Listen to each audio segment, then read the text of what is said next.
ምስጢራዊ ማህበረሰቦች የሚባሉ ሲክሬት ሶሳይቲስ የሚባሉ ወገኖች ሆይ እነዚህ ማህበራት በአብዛኛው ዓላማቸው የአሰራር ስርዓታቸው አባላቶቻቸውን ከህዝብ እይታ በመደበቅ በሚስጥር የሚንቀሳቀሱ ማህበረሰቦች ሲክሬት ሶሳይቲስ ይባላሉ። ምናልባት ሰምታችኋል። ፍሪሜሰንስ የሚባሉ የራሳቸው የሆኑ ምልክቶች አሉ። ፕሬዚደንቶች፣ ፖለቲሽንስ መጀመሪያ ወደዚህ ወደ ፖለቲካው ዓለም ከመግባታቸው በፊት ፍሪሜሰነሪ ውስጥ ይገባሉ። ኢሉሚናቲ የሚባሉ ሰዎች አሉ። ዋናው ዓላማው ሃይማኖታዊ ተጽዕኖን ለማጥፋት አዲሱን የዓለም ስርዓት መመስረት። ዛሬ ድረስ በዓለም ፖለቲካ በስተጀርባ ያለ እየተንቀሳቀሰ የምትመለከቱት ኢሉሚናቲ የሚባል ሲክሬት ሶሳይቲዎች አሉ፣ ሚስጥራዊዎች አሉ። ዓለምን በሚስጥር የሚመሩ ናቸው እያልኳቸው ነገሮችን ከውጭ ያለው ፖለቲሻኑ ዝም ብሎ ይለፈልፋል። ከኋላው የሚሽሩ እነሱ ናቸው። ሻዶ ገቨርንመንት አላቸው። የራሳቸው የውስጣዊ መንግስታቶች አሉ። በመጨረሻው ዘመን የሚመጣው ታላቁ ክህደት ሉሲፈር የሚያመጣው የሰይጣን አምልኮን በዓለም ላይ በይፋ መንገሱን የሚያመለክት ነው። ይሄ ባፎመት የሚባለው ምስል ዋይት ሃውስ ድረስ ከዲትሮይት እስከ ዋይት ሃውስ ድረስ ወስደው በዋይት ሃውስ ፊት ለፊት አቆመውት ነበረ። በአንድ ወቅት ላይ በጨለማ የሚደረገው ነውር እያጋለጠን ነው ያለ ነው። አጋንንቶች በፖለቲካ ጀርባ ሆነው እየሰሩ ነው ያሉት። ይሄ የፖለቲካውን ዓለም የሚዘውሩ መናፍስቶች አሉ። ጥበበኞች ይረዱታል፣ ክፉዎች ግን አያስተውሉትም። ዳንኤል 12:10 የሰው ልጅ ታሪክ ወደ ማክተሚያ ምዕራፍ እየተቃረበ ነው። ዛሬ የምንኖርባት ዓለም በአጋጣሚ የመጣች ሳትሆን ከሺህ ዓመታት በፊት በትንቢት የተጻፉ የጨለማ ሴራዎች ውጤት ናት ብሎ ማን ያምናል? እኛ የምናውቀው ታሪክ የድል አድራጊዎች ታሪክ ብቻ ነው። እውነተኛ ታሪክ ግን በጥንቃቄ የተቀበረ በደም የተጻፈና ማንም እንዳያውቀው የታሸገ ድብቅ ምስጢር ነው። በቅርቡ ከዋይት ሃውስ ጥልቅ ከመሬት በታች ከሚገኙ ምስጢራዊ ክፍሎች የወጣ አንድ ሰነድ መላውን ዓለም በድንጋጤ እያንቀጠቀጠ ይገኛል። ይህ ሰነድ ተራ የፖለቲካ ምስጢር አይደለም። ከ3000 ዓመታት በፊት ከጠፋችው የትሮይ ከተማ ውድመት ጀርባ የነበረውን የጨለማ ሴራ ዛሬ ካለው የዓለም ሀያላን መንግስታት እጣ ፈንታ ጋር የሚያገናኝ አስፈሪ ሰንሰለት ነው። ነገር ግን እውነቱ ከዚያ በላይ ይርቃል። ከወገቡ በላይ ሰው፣ ከወገቡ በታች አስፈሪ ፈረስ የሆነው ጥበበኛው ፍጡር ቺሮን በዚያ ጦርነት ውስጥ የጻፈው ድብቅ ደብዳቤም ዛሬ በዋይት ሃውስ እጅ መገኘቱ ምንን ያሳያል? በዓለም ላይ ሊመጣ ስላለው አስፈሪ መቅሰፍትና ለትውልዶች መጥፊያ የተሰጠ ትንቢት ይሆንንም ወይንስ የሰው ልጅ በራሱ እጅ ጥፋቱን ወደ ቤቱ እንዲያስገባ የማድረግ ድብቅ ሳይንስ? ሰላም ቅዱሳን፣ በመላው ዓለም የምትገኙ የአንድ ሰማያዊ ተስፋ ቤተሰቦች እንደምን ቆያችሁ? እኛ እንደ አማኝ መንፈሳዊ፣ እንደ ዜጋ ኢትዮጵያዊ፣ እንደ ሰው ልጅ ዓለም አቀፋዊ እውነታዎችን በታላቁ መጽሐፍ ከተጻፉ ኩነቶች ጋር አስደግፈን ወደ እናንተ የምናደርስበት ልዩ ቻናላችን ነው። በስነ መለኮት ጥልቅ ልምድ ባላቸው በክቡር መምህር ፓስተር አስፋው በቀለ የተዘጋጀውንና ከመጽሐፍ ቅዱስ ሚስጥራት ተነስተን እስከ ዋይት ሃውስ ድብቅ ውሳኔዎች ድረስ ያለውን አስፈሪ ሰንሰለት በሰፊው እንፈታለን። ይህን ስውር ማታለል ተረድተው ነፍሶን ከጥፋት ለመታደግ አንድም ሰከንድ ሳይዘሉ እስከ ፍጻሜው ድረስ በጥንቃቄ እንዲከታተሉ አጥብቀን እናሳስባለን። አብራችሁን ቆዩ።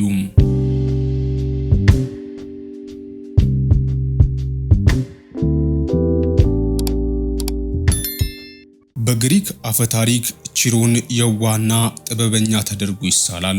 ነገር ግን በተገኙት አዳዲስ ድብቅ ሰነዶች መሰረት ቺሮን ሌላ የጨለማ ገጽታ ነበረው። ግማሽ ሰው ግማሽ አውሬ የሆነው ይህ ፍጡር ከሰው ልጅ አእምሮ በላይ የሆነ የምጽአት ቀን ዕውቀት ነበረው። አይኖቹ የሰው ልጅ ሞት አስቀድመው ያያሉ። የፈረስ አካሉ የጥፋት ኃይል ምሳሌ ነበር። ይህ አስፈሪ ፍጡር በትሮይ ጦርነት ወቅት ለአክሊስና ለግሪክ ጦር መሪዎች የሰጠው ደብዳቤ ምን ይል ነበር? ደብዳቤው የያዘው መልእክት ከተማዋን በፈረስ አጥፏት የሚል ብቻ አልነበረም። መልእክቱ እንዲህ ይላል: ይህ ፈረስ ዛሬ ትሮይን ያጠፋታል፣ ከሺህ ዓመታት በኋላ ግን ይህ የፈረስ መንፈስ በአዲስ መልክ በአዲስ ምድር በትልቅ ነጭ ሕንፃ ውስጥ ዳግም ይወለዳል። ያኔ የዓለም ፍጻሜ ይሆናል ይላል። ይህ ትንቢት በቀጥታ ዋይት ሃውስን እየጠቆመ ነው። ዋይት ሃውስና የትሮስ ፈረስ ምን አገናኛቸው? በቅርቡ የወጡ መረጃዎች እንደሚያመለክቱት በዋይት ሃውስ ጥልቅ የምርምር ክፍል ውስጥ የተገኘው ዋይታና መረበሽ የተፈጠረው ይህ የቺሮን ጥንታዊ ትንቢታዊ ደብዳቤ ከተቀበረበት መገኘቱ ነው። ይህ ሰነድ ለብዙ ዘመናት በሚስጥር ማህበራት እጅ ቆይቶ በመጨረሻም ወደ ዋይት ሃውስ እንደገባ ይነገራል። የደብዳቤው መገኘት በዋይት ሃውስ ውስጥ ትልቅ ድንጋጤን ፈጥሯል። ሰነዱ የተገኘበት ክፍል ውስጥ እንግዳ የሆኑ ድምጾች፣ የፈረስ ኮቴዎችና የለቅሶ ዋይታዎች እንደሚሰሙ ይነገራል። የሰው ልጅ በራሱ ፍላጎት ጥፋቱን ወደ ቤቱ ያስገባል። ዋይት ሃውስ ይህንን የጨለማ ሴራ በመጠቀም ዓለምን ወደ አንድ ወጥ ቁጥጥር ለማምጣት እየሰራ እንደሆነ የሚናገሩ የሴራ ተንታኞች አሉ።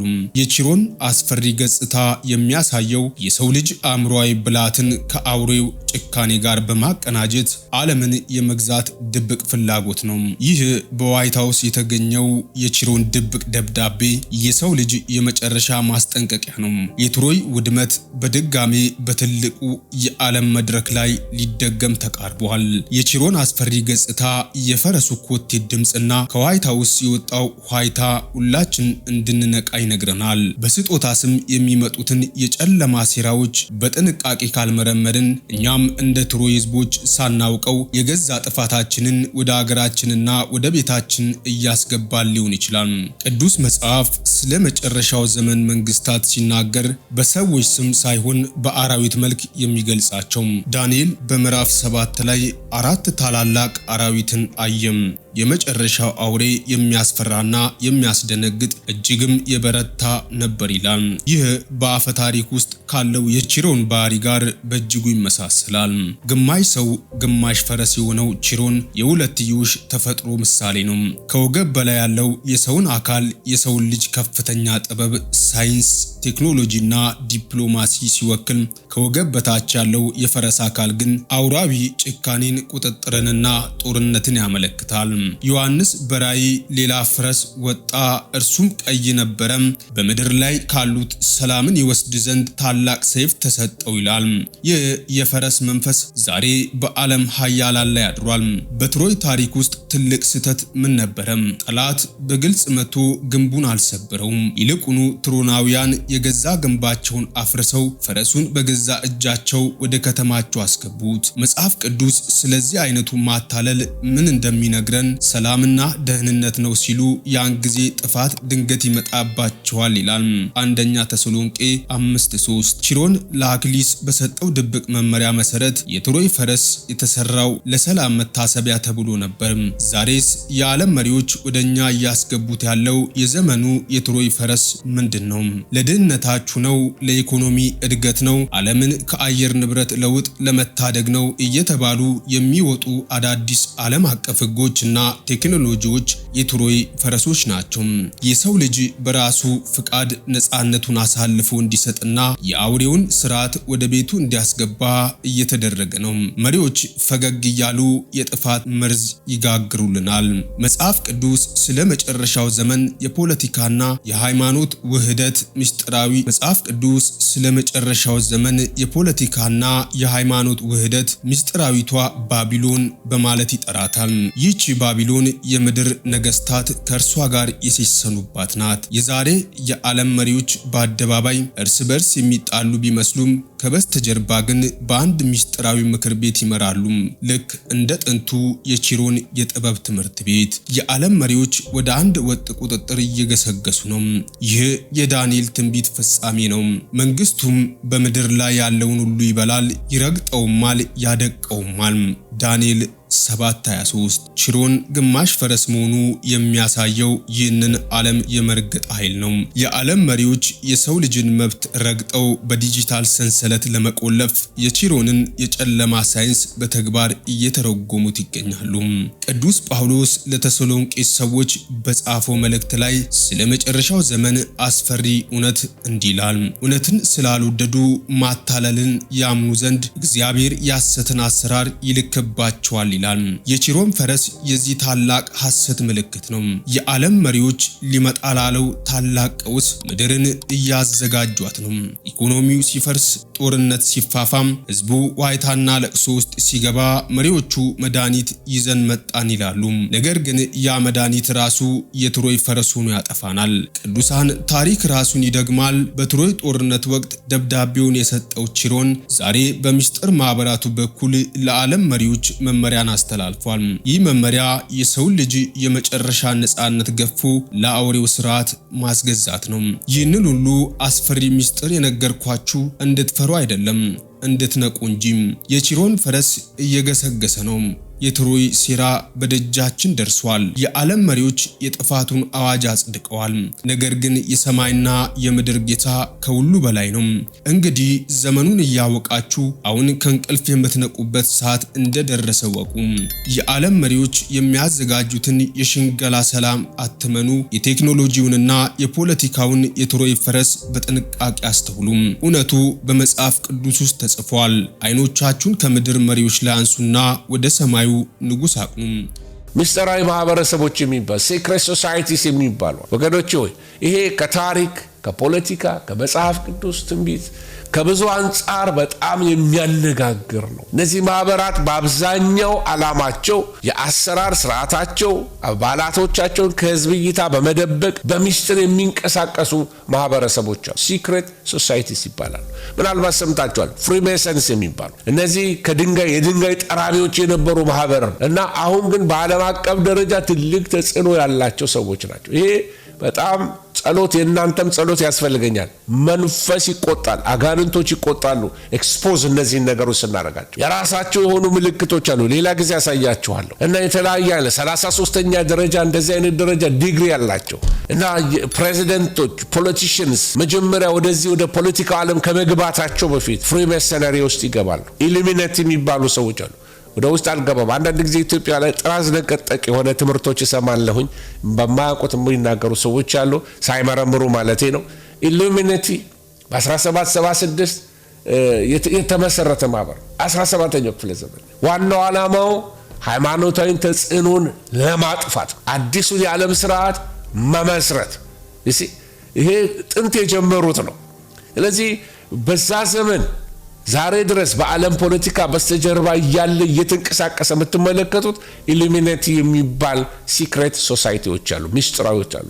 ስለነሱ ሌላ ደግሞ የሮም ክለብ የሚባሉ አሉ፣ ቢልደርበርግ ክለብ የሚባሉ አሉ። በጣም ስመጥር የሆኑ የሚገርም ነው። አሜሪካን ሀገር የሌለ እንግሊዝ እነዚህ ፕሪንሶቹን ኢንክሉድ ያደረገ እነዚህ ሉዓላዊቱን የአረቡን ዓለም መሪዎች ኢንክሉድ ያደረገ ነገስታትን ኢሊት ወይንም ደግሞ ምሁራን የተባሉትን እነሱን ሁሉ ያቀፉ ማህበራቶች ናቸው። ዓለምን በሚስጥር የሚመሩ ናቸው እያልኳቸው ነገሮችን ከውጭ ያለው ፖለቲሻኑ ዝም ብሎ ይለፈልፋል። ከኋላው የሚሽሩ እነሱ ናቸው። ሻዶ ገቨርንመንት አላቸው። የራሳቸው የውስጣዊ መንግስታቶች አሉ። እነዚህ ማህበራት መረጃን ለማስተላለፍ ምስጢራዊ ምልክቶችን በየጊዜው እየለዋወጡ ይጠቀማሉ። አንዳንድ ስዕሎችን ባሳያችሁ ደስ ይለኛል። በተለይ የአሜሪካ ዶላር ላይ እነዛን ምልክቶች ሌላ ጊዜ ባሳያችሁ ይሻለኛል።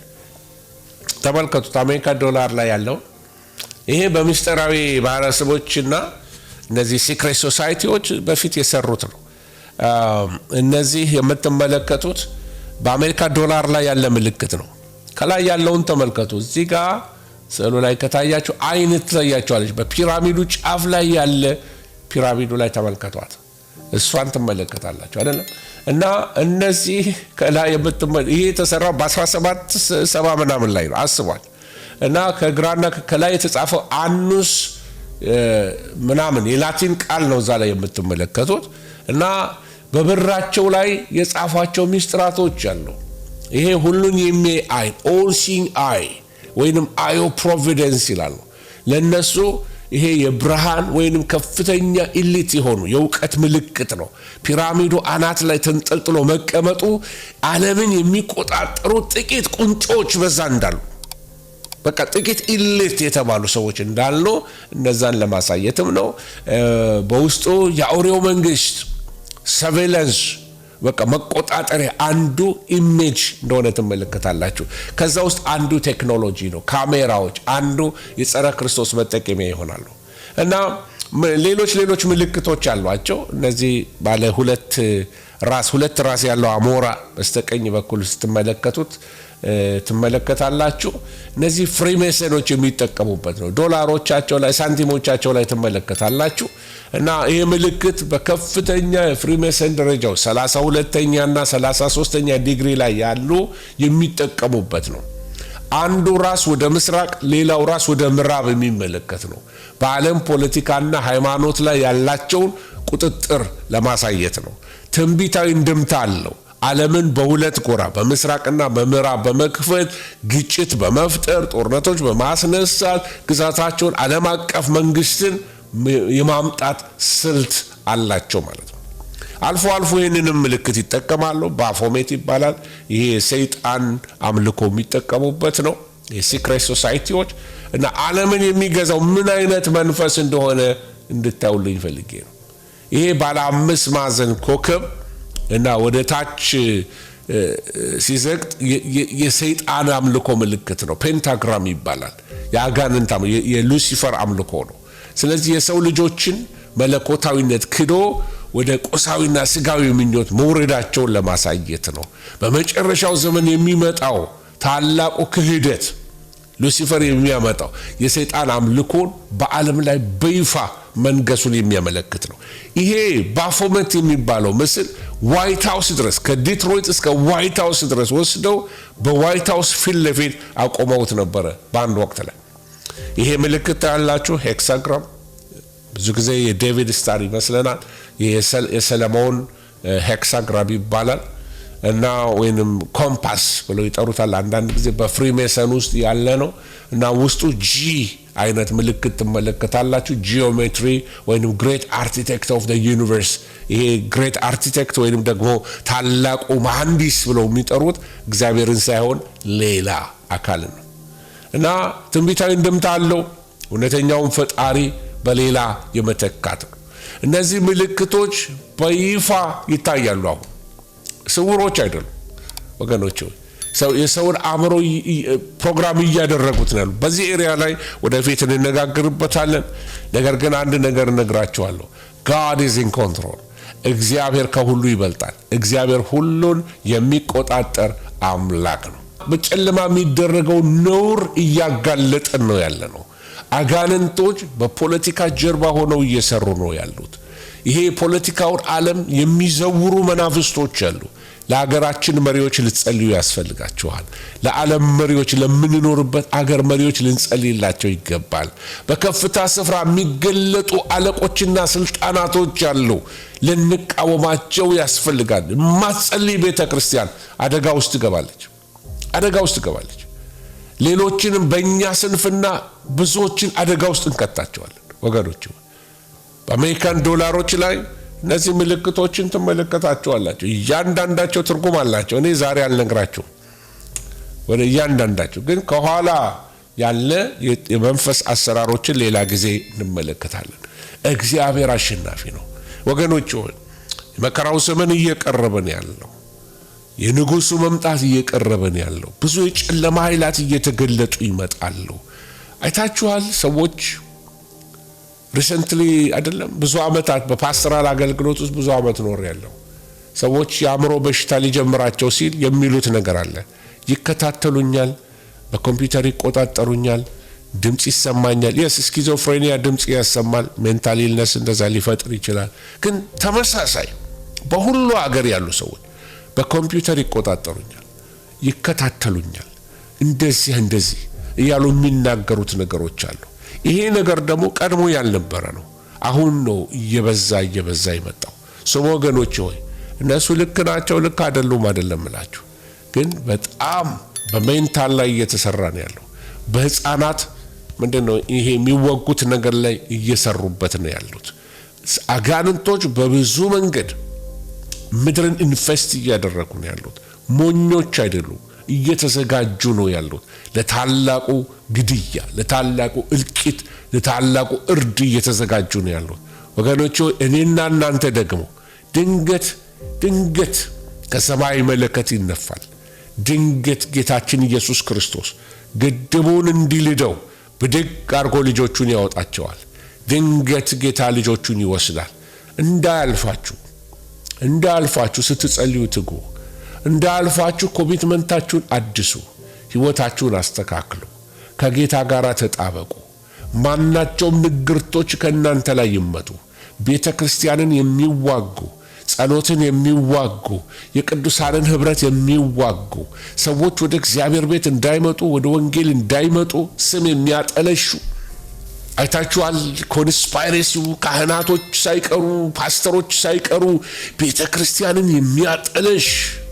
የሚያጠለሹ ስድቦችን በሚዲያ ላይ የቄስ ልብስ አድርገው ብዙ የፕሮቴስታንት ዘማሪዎች ሰክረው ነው መድረክ ላይ የሚወጡት ብለው የሚናገሩ ወገኖቹ አጋንንት የሚነዳቸው ሰዎች ተነስተዋል።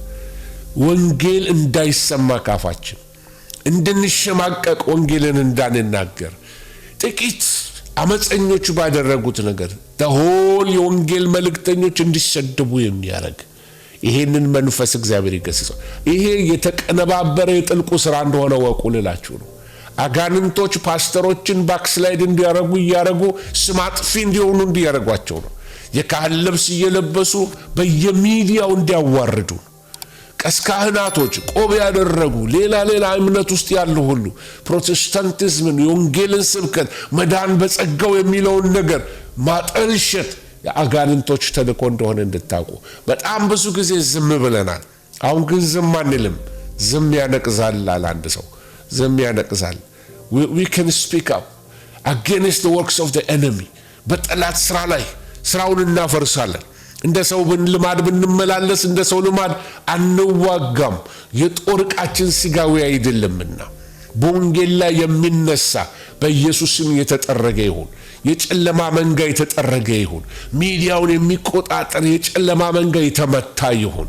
በወንጌል ስም ወጥቶ ወንጌልን የሚያጠለሽ የሚያሰድብ አጋንንታዊ ስራዎች ሁሉ የፈረሱ ይሁኑ በናዝሬቱ በጌታ በኢየሱስ ክርስቶስ ስም። እነሆ ትውልድን የሚያስተኛ የእንቅልፍ መንፈስ የአዚም መንፈስ የተመታ ይሁን። ቤተ ክርስቲያንን እርስ በርስ የሚያባላ የሚያጣላ መንፈስ በኢየሱስ ስም፣ የቡድን መንፈስ፣ የመከፋፈል መንፈስ፣ የወሬ መንፈስ የተጠረገ ይሁን። ሶሻል ሚዲያ ላይ ወጥቶ ቤተ ክርስቲያንን የሚያዋርዱት ቲክቶከርስ ወይንም የተለያየ አይነት ባክስላይደሮች በጌታ በኢየሱስ ስም እነሱን የሚሳፈር ጋኔን የተመታ ይሁን በጌታ በኢየሱስ ክርስቶስ ስም። ወንጌል ያሸንፋል። ኢየሱስ ዛሬም ብርሃን ነው። ኢየሱስ ዛሬም ያድናል። ጌታ ዛሬም ሰዎች አሉት። ዛሬም የጽድቅ ሰዎች አሉት። ዛሬም የእውነት ሰዎች አሉት። ዛሬም የጽድቅ ወንጌል ይሰበካል። ዛሬም ቅድስና ይሰበካል። ዛሬም ሕያው ወንጌል ይሰበካል። never we don't give up. the Lord is coming soon። ጌታ ሊመጣ ነው። ልንነቃ ያስፈልገናል ወገኖች ሆይ። ለእግዚአብሔር ቤት ቁሙ፣ ለወንጌል ቁሙ። በገንዘባችሁ፣ በስጦታችሁ፣ በተጠራችሁበት ጥሪ ንቁ፣ አገልግሉ፣ ለወንጌል ኑሩ። በጌታ ፊት ብድራት ይሆንላችኋል። ሁለንተናችሁ በጌታ ይወረስ። መንፈስ ቅዱስ ይወረሳችሁ። መንፈስ ቅዱስ ሁለንተናችሁ፣ ጊዜያችሁን፣ ዕውቀታችሁን፣ ገንዘባችሁን የእናንተ የሆነውን በመንፈስ ቅዱስ የተወረሰ ይሁን። ለጌታ ክብር ኖራችሁ ሙቱ ወገኖች ሆይ። ሰው መሞቱ አይቀርም። ለጌታ ኖራችሁ ሙቱ ወገኖች ሆይ። ስለዚህ እንዳትታለሉ። የዛሬው ትንቢታዊ መጽሐፍ ቅዱሳዊና እየተከሰቱ ያሉ የዓለም ፍጻሜ መልእክት የብዙዎቹን ዓይን እንደሚከፍት ተስፋ እናደርጋለን። ይህንን መልእክት ለምትወዷቸው ሰዎች ሁሉ ሼር በማድረግ የትንቢቱን ድምፅ አሰሙም።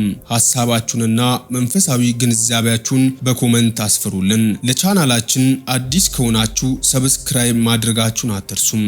በጥበብና በነቅዎት ኑሩ። የክርስቶስ ኢየሱስ ሰላም ከሁላችን ጋር ይሁን። አሜን። ተባረኩም።